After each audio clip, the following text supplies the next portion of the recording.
যখন বনবাসের উদ্দেশ্যে রওনা হন সর্বপ্রথম কোন রাজ্যে গিয়ে তিনি উপস্থিত হয়েছিলেন? কে বলবেন? কোন রাজ্যে গিয়েছিলেন? আপনারা রামায়ণ দেখেন না? সিরিয়াল কি দেখছেন? স্টার জলসা।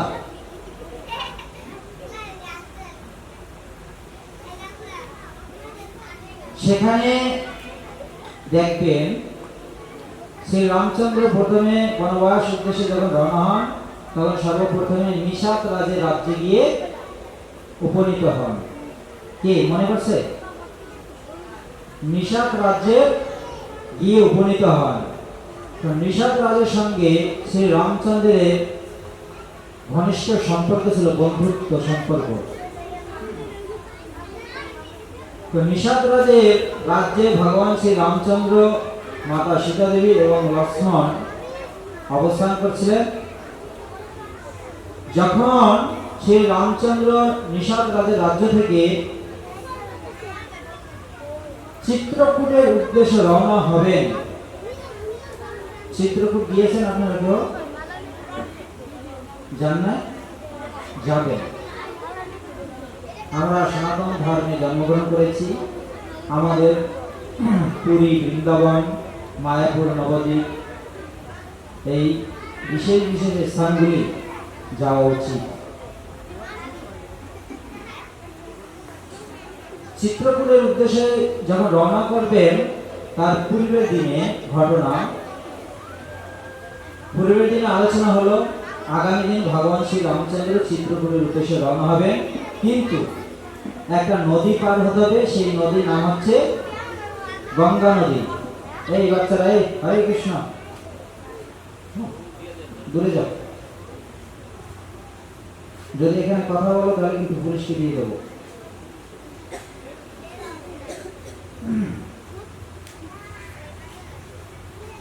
তো মাঝখানে কি নদী পড়ে কি বলেছিলাম? হ্যাঁ, যাক আপনারা শুনছেন, এই জন্য ধন্যবাদ। মাঝে মাঝে আমি কিন্তু ভুলে যাই, আপনারা স্মরণ করে দেবেন, বুঝেন? তো গঙ্গা নদী পার হবেন।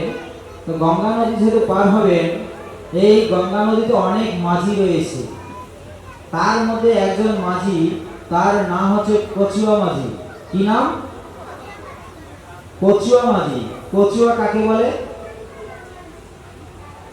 হিন্দিতে কচ্ছপ। কচ্ছপের নাম হচ্ছে কচুয়া। তাই এই ব্যক্তির নাম কেন কচুয়া মাঝি হলো? সে যেহেতু কর্মকর্তা মাঝিগিরি, তাই তার নাম হচ্ছে মাঝি, কচুয়া মাঝি। তো ঘটনাক্রমে এই কচুয়া মাঝি সত্য যুগে ক্ষীর সাগরে, যেখানে ভগবান শ্রী নারায়ণ অবস্থান করেন আর লক্ষ্মী দেবী তার পাদ সেবন করেন, তখন এই ক্ষীর সাগরে একটা কচ্ছপ ভগবান নারায়ণের পাদ সেবন করার জন্য সেখানে উপনীত হলেন।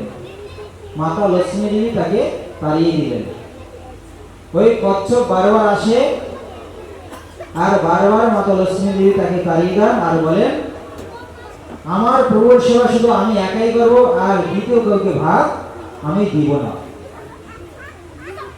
এইভাবে মনে করে এই বাচ্চারা,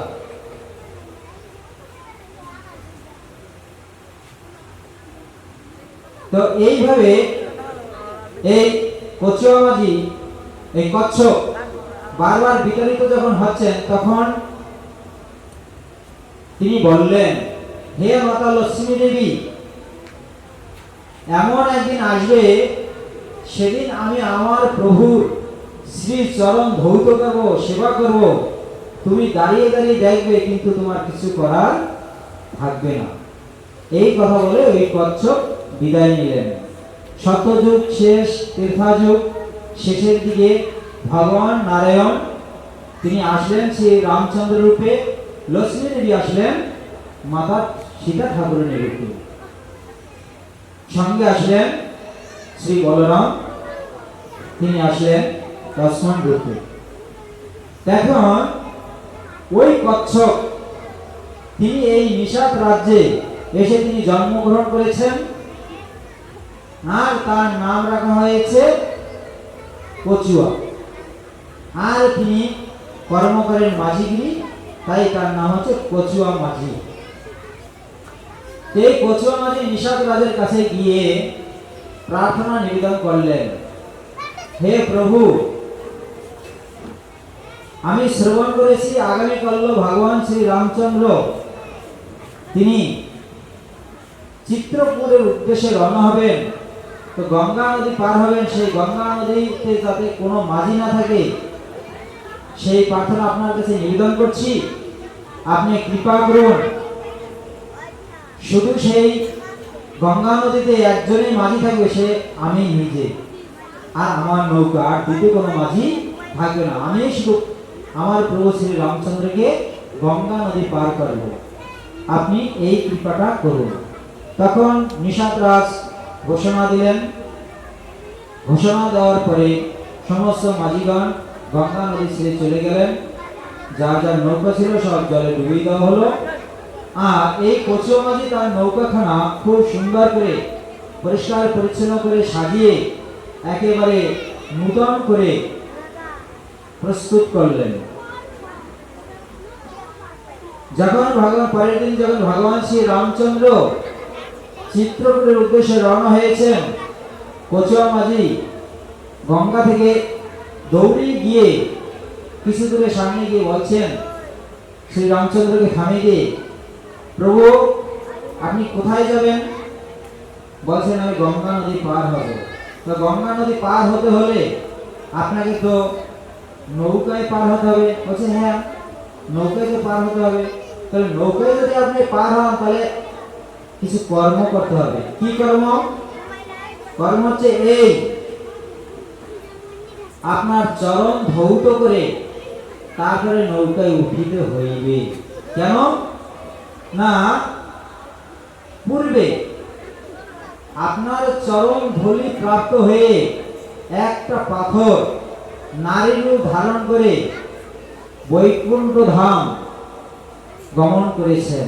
সেই নারী কে ছিলেন? হ্যাঁ, কে না? জোরে বলুন।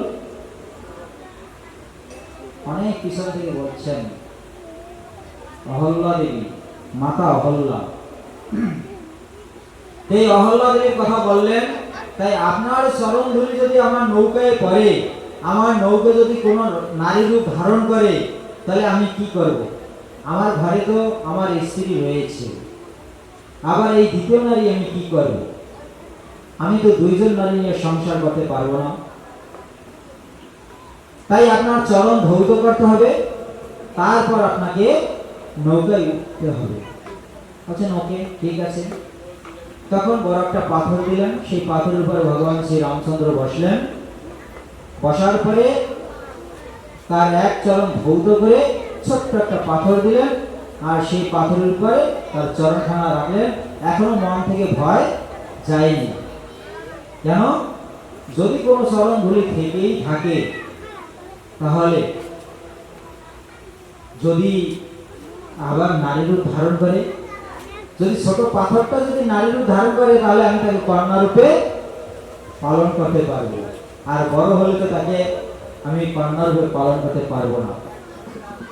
এই চিন্তা করে কচুয়া মাঝি এক চরণ ধৌত করে তিনি পাথরের উপর রেখে, আর দ্বিতীয় পা ধৌত না করে তিনি বাড়ির উদ্দেশ্যে রওনা হলেন। দৌড় দিলেন। দৌড়াতে দৌড়াতে বলছেন স্ত্রী পুত্রকে রেখে রেখে, আজ তোমাদের সৌভাগ্যের উদয় হয়েছে। আজ প্রভু শ্রী রামচন্দ্রের চরণ ধৌত করে তোমাদের জীবন সার্থক করো। আন্তর্জাতিক কৃষ্ণ ভাবনামৃত সংঘের প্রতিষ্ঠাপক আচার্য ছিল অভয় চরণারিন্দ ভক্তিবেদান্ত স্বামী ছিল প্রভুপাদ। আজকে সারা পৃথিবীতে সেই সুযোগ প্রদান করেছেন ভগবানকে অভিষেক করার। রথযাত্রার 15 দিন আগে শ্রী জগন্নাথের কি ইচ্ছা মতো স্নান করিয়েছেন, আপনারা করছেন না? ভগবান শ্রীকৃষ্ণ জন্মাষ্টমী, গৌর পূর্ণিমা, মহাপ্রভু, তারপরে নৃসিংহ চতুর্দশী, বিভিন্ন তিথিতে আমরা সেই সুযোগ পেয়ে থাকি, যা শিল প্রভুপাদ আমাদেরকে প্রদান করেছেন। শিল প্রভুপাদ কি জয়। এটা প্রভুপাদের অশেষ কৃপা। তো এই মাঝি তখন তার স্ত্রী পুত্রকে নিয়ে আসলেন। অনেক বড় কাহিনী, আমি ছোট করে বলছি যেহেতু রাত অনেক হয়েছে। তো আসার পরে স্ত্রী পুত্রগণ সকলে মিলে দ্বিতীয় চরণ ভৌত করে সেই চরণামৃত সকলে পান করলেন এবং মস্তকে ধারণ করলেন। তারপরে বললেন, প্রভু এবার আপনাকে আমার কাঁধে উঠতে হবে। বলছেন কেন? বলছেন না, আপনি যদি হেঁটে যান আবার চরণে ধুলি লাগবে, যদি গঙ্গায় আপনি পদ ধৌত করেন তাহলে গঙ্গায় যদি চর পড়ে যায়, তাই আপনাকে আমার কাঁধে উঠতে হবে। ঠিক আছে, ওকে। মাঝির কাঁধে উঠলেন ভগবান শ্রীরামচন্দ্র, নৌকায় নিয়ে বসালেন, মাতা সীতা দেবী সবকিছু দেখলেন আর পিছন পিছন হাঁটলেন। এবার নৌকায় উঠেছে, নৌকা ছেড়েছে, নৌকা মাঝ নদীতে গিয়ে ঘুরপাক খাচ্ছে, শুধু ঘুরছে, পরপরে আর যাচ্ছে না।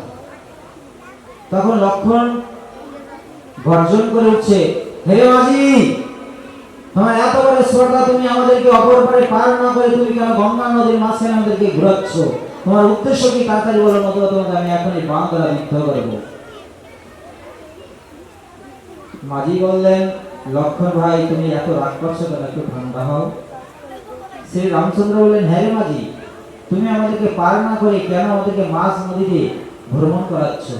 এর উদ্দেশ্য কি? মাঝি বলছেন, হে প্রভু, আমি মাত্র গঙ্গা নদীতে 7 বার আমি ঘুরেছি, আর 7 বার পাক খাওয়াতে আপনার এত কষ্ট হয়েছে? আপনি একবার ভেবে দেখুন, এই জগতের জীব তারা 84 লক্ষ জনিতে বারবার ভ্রমণ করছেন, বারবার মৃত্যুবরণ করছে, তাদের কত কষ্ট হচ্ছে। আপনি একবার ভেবে দেখুন তাদের কত কষ্ট। আপনি মাত্র 7 বারে আপনার এত কষ্ট হয়েছে, আর এই জীবের কত কষ্ট হচ্ছে। দেখো ভক্ত কেমন পরদুঃখী দুঃখী। শ্রী রামচন্দ্রকে বুঝিয়ে দিলেন যে না, এই সমস্ত জীবদেরকে তাড়াতাড়ি উদ্ধার করার ব্যবস্থা করতে হবে। তাই তো ছিল প্রভুপাদকে গ্রহণ করেছেন ভগবান, যে সারা বিশ্বে যাও, আমার নাম প্রচার করো, আমাকে অভিষেক শুরু করে দাও, রথযাত্রা করো, বিভিন্ন উৎসব করো। ছিল প্রভুপাদকে পাঠিয়ে দিয়েছেন ভগবান। যাই হোক, এরপরে রওনা হলেন, অপর পারে পৌঁছলেন। পৌঁছানোর পরে এখন পারিশ্রমিক কিছু দিতে হবে। কি পারিশ্রমিক দিবেন? কিছু তো নাই, সন্ন্যাসী। তো মাতা সীতা দেবীর হাতে একটা আংটি ছিল, বিবাহের সময় যে আংটি প্রাপ্ত হয়েছিলেন, সেই আংটি, ওই আংটিটি খুলে শ্রী রামচন্দ্রের হাতে দিলেন। এটা সতী নারীর কর্তব্য।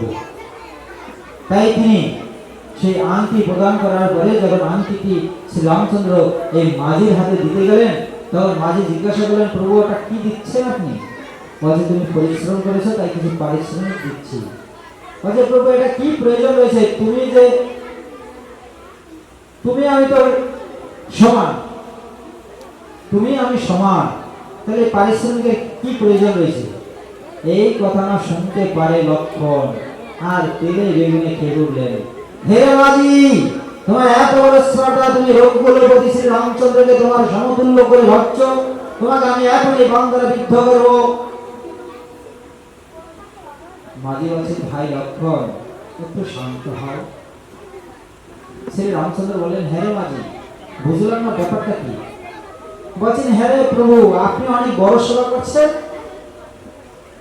আর আমি ছোট করছি। আপনার কর্ম আর আমার কর্ম একই কর্ম। আপনার কর্মটা অনেক বড়, আমারটা ছোট, কিন্তু দুজনের কর্ম একই।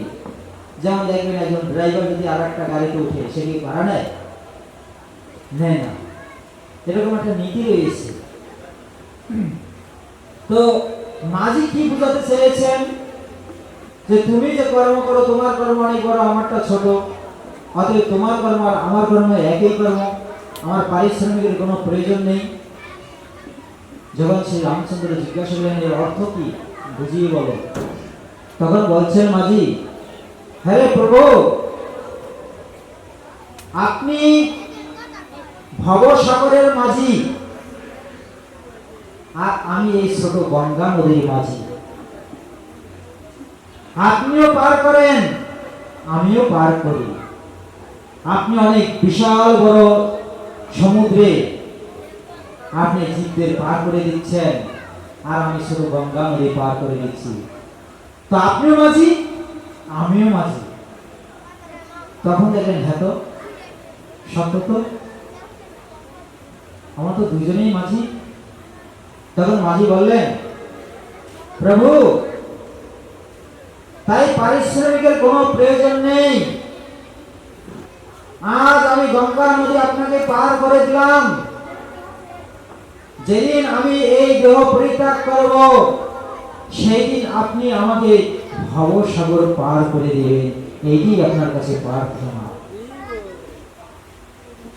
এই কথা যখন বললেন মাঝি, লক্ষণ চুপ হয়ে গেলেন। ভগবান শ্রী রামচন্দ্র মুস্কি হাসি দিলেন।